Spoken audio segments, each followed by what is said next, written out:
j'ai décidé de m'engager dans les forces de vie de la semence. Parce que la semence est la transmission de la vie.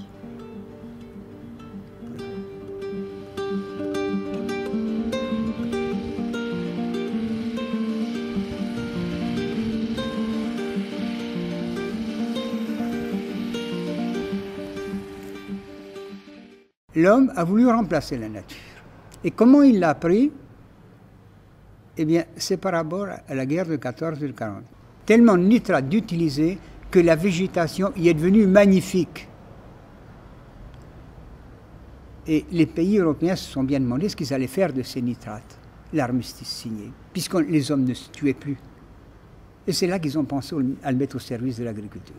Et je suis de cette génération-là à qui on a enseigné le nitrate.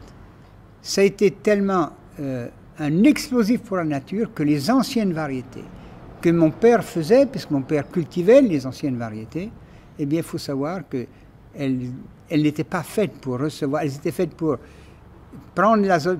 Ce n'était pas elles qui prenaient l'azote de l'air, c'est les légumineuses qui prennent l'azote de l'air, qui les fixent au niveau des racines pour les redonner quelque part en échange avec les céréales qui sont consommatrices d'azote. C'est une question d'échange dans la nature, mais tout se fait par la nature. Et là, comme on a voulu remplacer la nature, eh bien, on a mis le nitrate pour aller plus vite. Mais ces variétés-là, qui n'étaient pas du tout faites pour ça, eh bien, on les a mis par terre, elles sont tombées, ce qu'on appelle, elles ont versé, elles étaient complètement à plat au niveau du sol et on n'a plus les récolter. Donc, on est obligé d'abandonner immédiatement ces variétés-là, avec les nitrates. Et d'un verre clair que faisait mon père sur ses blés, moi j'avais un verre soutenu, une végétation et des superbes épis, évidemment, avec les variétés modernes, qui avaient été raccourcies parce qu'il a fallu, comme on faisait verser les anciennes variétés, on a donc trouvé la technique de nos chercheurs, ils ont trouvé la technique de raccourcir le blé, c'est-à-dire de les croiser, les nanifier, les rendre très courtes pour pouvoir supporter les nitrates. Et à partir de là, on a pu mettre les nitrates sur nos blés.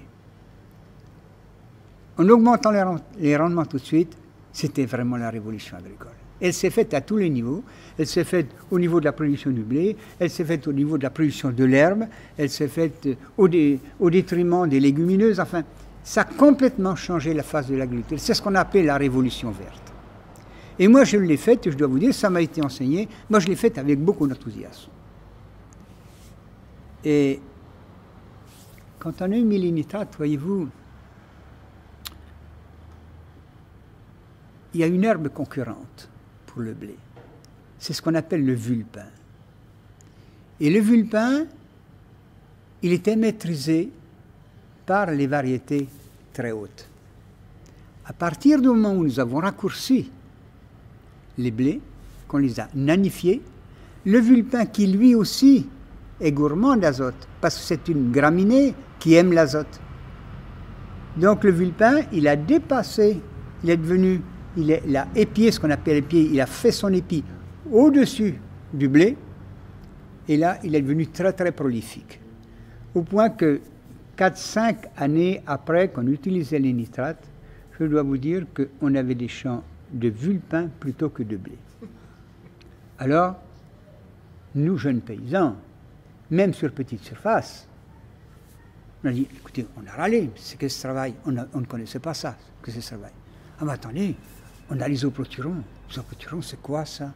Ben, c'est une matière active, vous mettez 15 grammes d'isoproturon hectare, et vous allez voir. Vous verrez. Et puis, eh bien, j'ai expérimenté, vous savez comment? Mais au Vermorel, à la bouille d'eau, hein. On détruisait le vulpin et le blé n'avait pas de mal. Alors, comme le champ était propre, comment on augmente le rendement du blé? Plus il a de l'azote, plus il développe des cycles secondaires. Et comme il n'y avait pas plus la concurrence de l'herbe concurrente, comme le vulpin, eh bien, on augmentait encore le blé. Mais on avait une telle végétation exubérante, parce que c'était du vert clair qu'on était passé au vert foncé, il y avait tellement de végétation qu'on maintenait l'humidité au niveau du sol. Et en plus, on faut savoir qu'on travaillait sur 3 éléments fertilisants maîtres, azote, acide phosphorique, potasse. Mais la plante n'était pas faite pour ça. Puis comme elle était nanifiée, qu'elle avait un système racinaire de surface, elle n'avait pas besoin de descendre en profondeur puisqu'elle était nourrie en surface, vous comprenez? Donc elle n'allait pas chercher sa nourriture. À partir du moment où la nourrissait artificiellement, elle n'allait pas chercher en profondeur. C'est ce qui fait que notre plante s'est un petit peu déséquilibrée et c'est pourquoi le champignon est né. Eh bien, qu'est-ce qu'il a fait le champignon? Il a monté au-dessus de la tige et il est venu attaquer l'épi. Alors de nouveau, ça y est, les rendements baissent, on a les fongicides. On essaye, ça marche. Évidemment, on augmentait toujours les nitrates, puisque c'était toujours ce facteur de rendement. Puis un beau jour, comme on n'avait rien compris, quand on n'a pas solutionné le problème au niveau de la terre, on ne l'a pas solutionné au niveau du végétal, le règne animal intervient. Et comme nos plantes, nos blés, puisqu'on parle de blé, ils transpiraient d'azote tellement ils en avaient, qu'est-ce qui vient réguler la sève de la plante? C'est le puceron. Alors, on râle de nouveau, mais nous avons l'insecticide. Et c'est pourquoi, voyez-vous, le nitrate qu'on a utilisé, qui n'est que le restant des guerres, nous emmenait obligatoirement, au désherbant, fongicide, insecticide. Voilà d'où nous en sommes en agriculture aujourd'hui. Ça a été un restant des guerres, mais sur toute la ligne.